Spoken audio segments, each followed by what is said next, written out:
Salut, c'est le docteur Apollinaire. Nous allons voir un thème de grand intérêt de la parole qui est titulé Le chrétien et l'argent. Évidemment, je ne prétends pas apporter toutes les connaissances dans ces vidéos de 7 ou 10 minutes, mais nous allons un peu poser les bases. Toute chose dans la vie a besoin de bases parce que si on n'a pas les bases bonnes, on ne peut pas avancer. Donc, presque nous tous, nous avons des problèmes avec de l'argent pour trois raisons. La première raison, c'est que nous n'avons jamais fait la bonne question, c'est-à-dire à qui appartient l'argent. La deuxième raison, c'est que l'éducation familiale qu'on a reçue au sujet de l'argent n'est pas toujours bonne. Et c'est pour ça qu'en partie, vous voyez que les pauvres continuent à être pauvres de génération en génération. Ils ont un concept erroné sur l'argent. Et les riches continuent à être riches, même ceux qui sont riches de la mauvaise manière. Ils transmettent à leurs enfants comment développer ces mauvaises manières pour continuer à être riches. Riches entre parenthèses. Et la troisième raison pour laquelle les chrétiens ont des problèmes avec l'argent, et même l'homme séculier, c'est la société. On est arrivé à un niveau où la société adore l'argent. Pas seulement maintenant, depuis les temps anciens. Rappelez-vous que Judas avait vendu Jésus pour l'argent. Judas avait vendu Jésus pour l'argent. Et même l'argent là, il n'a pas utilisé, il s'est suicidé après. Il s'est suicidé après. Donc l'argent a toujours existé. Même au temps de Jésus, l'argent existait. Jésus utilisait l'argent. Jésus utilisait l'argent. Dans la Bible dit qu'il y a des femmes qui aidaient Jésus avec leurs biens. Avec leurs biens, ceci inclut l'argent. Il y avait des femmes qui apportaient l'argent à Jésus pour le bien matériel. Ça ne dit pas que Jésus faisait des sessions mystiques et puis l'argent apparaît et Dieu lui donne l'argent comme ça. Non. On est sur la terre et Dieu veut que tu aies l'argent en travaillant ou bien en recevant des autres. C'est la loi de l'argent. Toute autre manière d'obtenir l'argent, c'est satanique. Bon, ça c'était la parenthèse. Donc, pour trois raisons, on n'a pas les bonnes connaissances sur l'argent. Une raison spirituelle, une raison culturelle, familiale, et puis une raison sociétale. Donc, revenons sur le point spirituel. Sur le point spirituel, il faut se demander des bonnes questions, se faire des bonnes questions. La première bonne question, et la base de toute chose, c'est à qui appartient l'argent? À qui appartient l'argent? La Bible est claire. La Bible dit, les cieux et la terre appartiennent à Dieu. Et Dieu dit, tout ce qu'il y a dans ce monde m'appartient. Tout, les molécules, l'air, l'eau, le feu, l'oxygène, le calcium, la vitamine D, ton pied, ton nez, ta bouche, tes oreilles, tout appartient à Dieu. Tout appartient à Dieu. Même la vie que tu vis, ta propre vie, appartient à Dieu. Ça, c'est une grande vérité. On va travailler ça notre jour. Ta propre vie appartient à Dieu.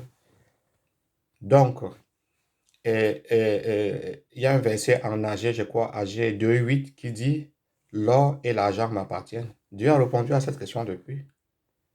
Il révéla à Agé cette vérité, l'or et l'argent m'appartiennent. L'or et l'argent appartiennent à Dieu. Ça n'appartient pas au diable. Les gens, quand un chrétien pense que l'argent c'est pour le diable, il est déjà trompé. Il est déjà pauvre mentalement. Il est déjà pauvre spirituellement. Il n'ubique pas l'argent là où Dieu l'a ubiqué. La parole dit, l'or et l'argent m'appartiennent. L'or et l'argent m'appartiennent. La deuxième question qu'il faut se poser, c'est est-ce que avoir de l'argent ou être riche, c'est la volonté de Dieu? Effectivement. Si Dieu est le propriétaire de l'argent et Dieu est celui qui donne, celui qui enrichit, qu'est-ce que Dieu veut? Que tu sois riche. Si tu renonces à la richesse, c'est ton problème. Mais si tu veux être riche avec les lois de Dieu, c'est légitime, c'est légal, c'est spirituel. Donc, la deuxième question à résoudre, c'est si avoir de l'argent, chercher de l'argent, utiliser bien de l'argent, économiser l'argent, c'est la volonté de Dieu. Oui, c'est la volonté de Dieu. Donc, Dieu veut ça, que nous soignons notre relation avec l'argent. Ça, c'est la deuxième chose qu'il faut savoir. La troisième chose, la troisième question, c'est que faire avec l'argent? Que faire avec l'argent? La parole est claire. La parole dit dans le livre de Proverbes, je crois que c'est Proverbe 3, je ne sais pas si c'est 3:8, bon, vous allez chercher ça. Ça dit, honore l'Éternel avec tes biens. Honore l'Éternel avec tes biens. C'est-à-dire que tout bien qui entre dans ta vie, si vraiment tu voulais vivre comme Dieu veut au niveau financier, tu devrais dédier une partie de cet argent-là pour honorer Dieu. Honorer Dieu, c'est quoi? Aider à l'expansion de la parole de Dieu dans le monde. De la même manière, les femmes qui aidaient Jésus avec leur argent, qu'est-ce qu'elles faisaient? Elles honoraient Dieu. Les femmes qui aidaient Jésus avec leur argent honoraient Dieu. C'est ça. Les gens, dans le temps des premiers temps de l'Église, qui apportaient leurs dîmes, leurs offrandes, qu'est-ce que c'était quoi? C'était honorer Dieu à travers l'argent que Dieu a permis que cela entre dans leurs mains. Donc, que faire avec l'argent? La première chose, c'est honorer Dieu. Et puis, ceci rejoint la loi qui dit, cherchez premièrement le royaume des cieux et le reste vous sera donné après. C'est-à-dire, même avec ton argent, cherche le royaume des cieux. C'est-à-dire, fais quelque chose, chercher le royaume des cieux, ce n'est pas prendre une torche pour aller dans l'univers et chercher. Ce n'est pas ce que ça veut dire, c'est une figure de style. Chercher le royaume de Dieu, ça veut dire priorise Dieu dans ta vie. Priorise la justice de Dieu. Or, la justice financière de Dieu, dans ce cas, c'est utiliser une partie de ton argent pour Dieu et évidemment aussi pour tes besoins, puisque Dieu sait que tu as des besoins. Tu as des besoins matériels, tu as des besoins familiaux, tu as des besoins sociétals. Dieu sait ça. On est sur terre, il nous a créés pour vivre sur terre. Il faut répondre à nos besoins sur terre aujourd'hui, pas demain. Pas demain. Donc, comment utiliser l'argent pour que ton argent ait de sens dans la vie, pour que cela justifie la raison, la raison pour laquelle tu travailles. Une partie de cet argent doit être utilisée pour le Seigneur. Qu'est-ce que ça veut dire pour le Seigneur? Ça veut dire aller dans une fausse église et donner l'argent? Non. Tu peux bien chercher quelqu'un qui enseigne la parole de Dieu droitement et puis tu décides de donner une partie de ton argent à cette personne pour qu'elle touche beaucoup plus d'autres personnes, pour qu'elle enseigne plus la parole, pour que cette personne fasse des campagnes de Facebook. C'est une manière, par exemple, dans le monde actuel où nous vivons, parce que le monde change. Faire une campagne à Facebook, ça se paye. Donc, tu peux dire, bon, cette personne-là vraiment enseigne la parole de Dieu. À partir d'aujourd'hui, même si ce n'est pas la dîme, je vais faire une offrande. Je vais lui donner 50 € chaque mois pour qu'il fasse des campagnes. Et il arrive à beaucoup de personnes, que beaucoup de gens apprennent des cours. C'est une manière d'honorer Dieu. C'est ça.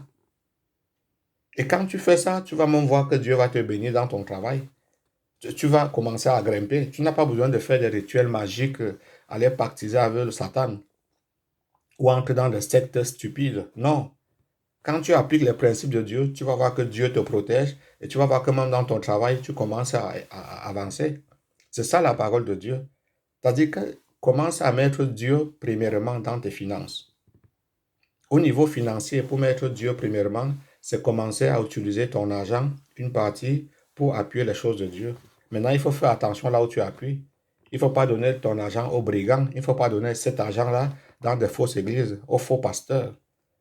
Parce qu'eux, ils n'enseignent pas la parole de Dieu droitement divisée. Donc, ils vont propager le règne de Satan, pas le règne de Dieu. Donc, tu dois demander à Dieu en prière à qui je dois donner cet argent. Donc, bon. Donc, cela nous amène à une troisième question. Pourquoi je travaille? Pourquoi le chrétien travaille sur cette terre? Le chrétien travaille pas pour gagner l'argent, il travaille pour honorer Dieu, puisque la Bible dit, faites tout pour la gloire du Seigneur. Donc, si nous commençons à penser que nous travaillons pour gagner l'argent, notre posture est déjà pauvre. Mais si nous commençons à penser que nous travaillons pour honorer Dieu, c'est-à-dire travailler, gagner quelque chose et honorer Dieu et aussi bien vivre, nous formons une unité avec Dieu au niveau financier.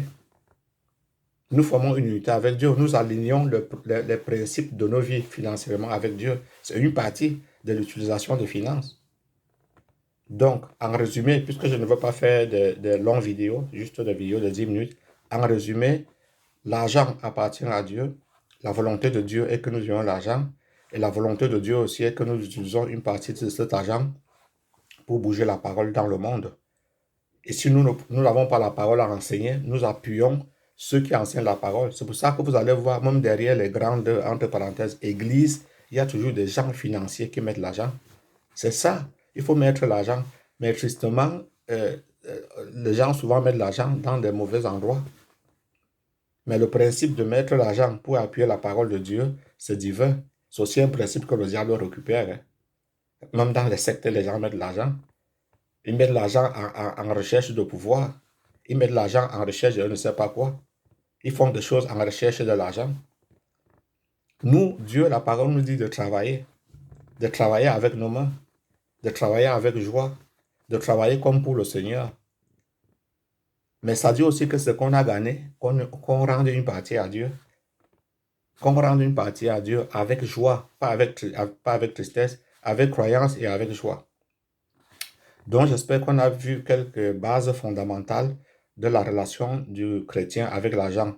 Il y a beaucoup plus. Hein. Bon, évidemment, on ne va pas traiter ça en 10 minutes. Mais si cette vidéo t'a plu, partage-le et fasse-le connaître aux autres. Et c'était le docteur Apollinaire avec l'aide de Dieu. Bénédiction à tous. Merci et bonne journée.